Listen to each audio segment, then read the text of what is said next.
Assalamualaikum warahmatullahi wabarakatuh. Perkenalkan, nama saya Nuril Khafifatus Sholehah, NIM 19072110039 dari kelas 3D akan menjelaskan tentang apa itu tujuan dari laporan keuangan. Sebelum masuk pada tujuan laporan keuangan, alangkah baiknya mengetahui apa itu pengertian dari laporan keuangan.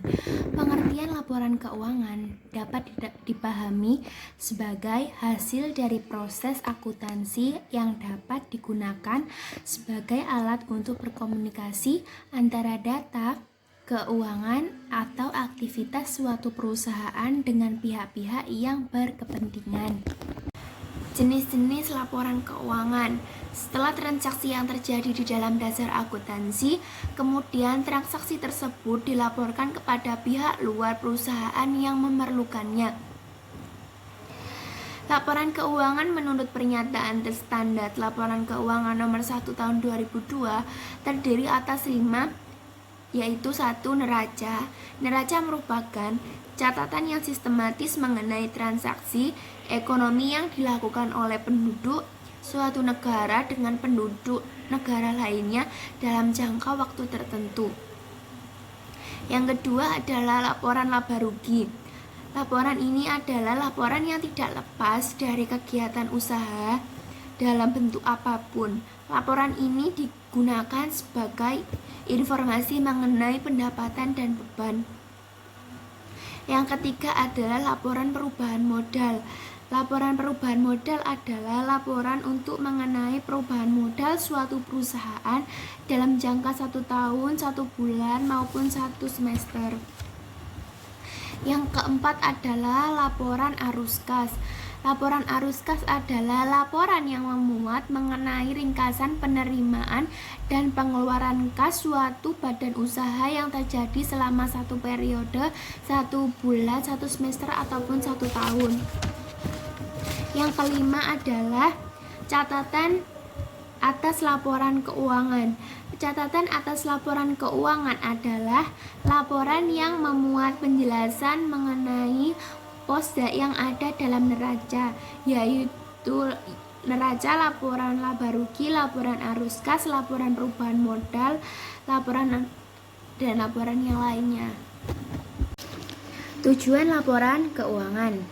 Menurut PSAK 1 tahun 2009 yang dikeluarkan oleh IAI atau Institut Akuntansi Indonesia menyatakan bahwa tujuan laporan keuangan adalah memberikan informasi mengenai posisi keuangan, kinerja keuangan, dan arus kas entitas yang bermanfaat bagi sebagian besar kalangan pengguna laporan dalam pembuatan keputusan ekonomi. Berdasarkan pernyataan di atas, maka dapat disimpulkan bahwa tujuan laporan keuangan adalah menyediakan informasi untuk pengguna laporan keuangan mengenai penyajian terstruktur dari posisi keuangan, kinerja, serta perubahan posisi suatu perusahaan yang bermanfaat bagi sejumlah besar pemakai dalam pengambilan keputusan ekonomi serta tentang apa yang telah dilakukan manajemen atas sumber daya yang telah dipercayakan pada manajemen sehingga pemakai dapat membuat laporan keputusan ekonomi. Yang terakhir adalah pengguna laporan keuangan. Penggunaan laporan keuangan ini ada 7, yaitu 1. Investor. Investor ini sebagai penanam modal, dan sebagai penanam modal, investor memerlukan laporan keuangan untuk mengetahui hasil pengembangan dari investasi yang sudah mereka lakukan. Yang kedua adalah karyawan. Karyawan ini memerlukan laporan keuangan untuk mengetahui informasi mengenai stabilitas dan profitabilitas perusahaan. Yang ketiga adalah pemberi pinjaman. Pemberi pinjaman ini memerlukan laporan keuangan untuk memungkinkan mereka untuk memutuskan apakah pinjaman yang mereka sudah lakukan bisa terbayar pada jatuh tempo.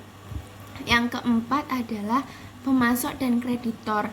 Pemasok dan kreditor ini memerlukan laporan keuangan untuk apakah jumlah kewajiban yang akan dibayar oleh suatu perusahaan dapat dibayar pada saat jatuh tempo. Yang kelima adalah pelanggan.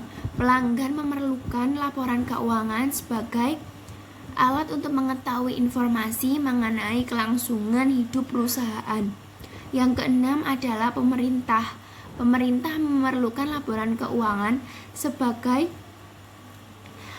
informasi untuk mengatur aktivitas perusahaan dan menetapkan kewajiban pajak yang harus dibayar oleh suatu perusahaan. Yang ketujuh atau yang terakhir adalah masyarakat. Masyarakat memerlukan laporan keuangan untuk menyediakan atau memberikan informasi atau kontribusi yang berarti pada perekonomian nasional. Sekian yang bisa saya sampaikan, kurang lebihnya mohon maaf. Wassalamualaikum warahmatullahi wabarakatuh.